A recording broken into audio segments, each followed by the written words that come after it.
Daily. Taste the Daily. ಬಿಹಾರದಲ್ಲಿ ಮುಂದುವರೆದಿದೆ ಮತದಾರ ಅಧಿಕಾರ ಯಾತ್ರೆ. ಕಾಂಗ್ರೆಸ್ ನಾಯಕ ರಾಹುಲ್ ಗಾಂಧಿ ನೇತೃತ್ವದಲ್ಲಿ ರಣಕಹಳಿಯನ್ನ ಮೊಳಗಿಸಲಾಗಿದೆ. ನೂರಾರು ಬೈಕ್ಗಳ ಮೂಲಕ ಮತದಾರ ಅಧಿಕಾರ ಯಾತ್ರೆ ಸಾಗ್ತಾ ಇದೆ. ಆರ್ಜೆಡಿ ನಾಯಕ ತೇಜಸ್ವಿ ಯಾದವ್ ಸೇರಿದಂತೆ ಹಲವು ನಾಯಕರು ಭಾಗಿಯಾಗಿದ್ದಾರೆ. ಇಂಡಿ ಒಕ್ಕೂಟದ ಅನೇಕ ನಾಯಕರು ಈ ಒಂದು ಮತ ಅಧಿಕಾರ ಯಾತ್ರೆಯಲ್ಲಿ ಭಾಗಿಯಾಗಿರೋದು. ಕಾಂಗ್ರೆಸ್ನ ಕಾರ್ಯಕರ್ತರು ಬೆಂಬಲಿಗರು ಕೂಡ ಉಪಸ್ಥಿತರಿದ್ದಾರೆ. ಆಗಸ್ಟ್ 17ನೇ ತಾರೀಕು ಬಿಹಾರದ ಸಸಾರಾಂನಿಂದ ಶುರುವಾಗಿರುವಂತಹ ಯಾತ್ರೆ.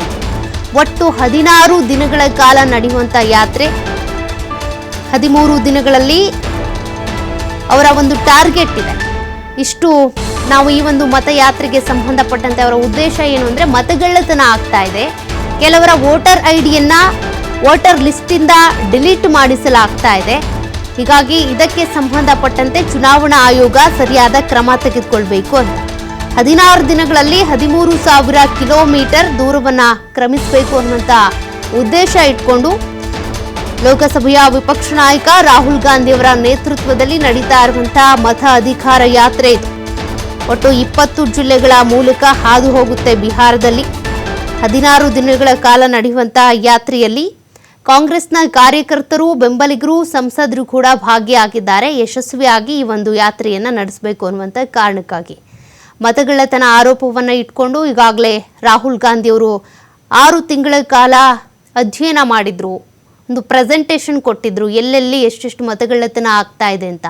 ಬಿಹಾರದಲ್ಲೂ ಕೂಡ ಮತಪಟ್ಟಿಯನ್ನ ತೀವ್ರವಾಗಿ ಪರಿಷ್ಕರಣೆ ಮಾಡಲೇಬೇಕು ಅನ್ನುವಂಥ ಒತ್ತಾಯವನ್ನ ಲೋಕಸಭೆಯ ವಿಪಕ್ಷ ನಾಯಕ ರಾಹುಲ್ ಗಾಂಧಿ ಅವರು ಮಾಡ್ತಾ ಇದ್ದಾರೆ.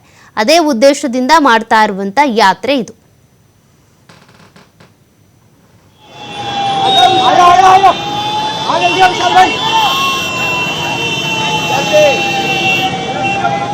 अबे फोन नीचे कर, कैमरा करके फोन क्यों कर रहा है?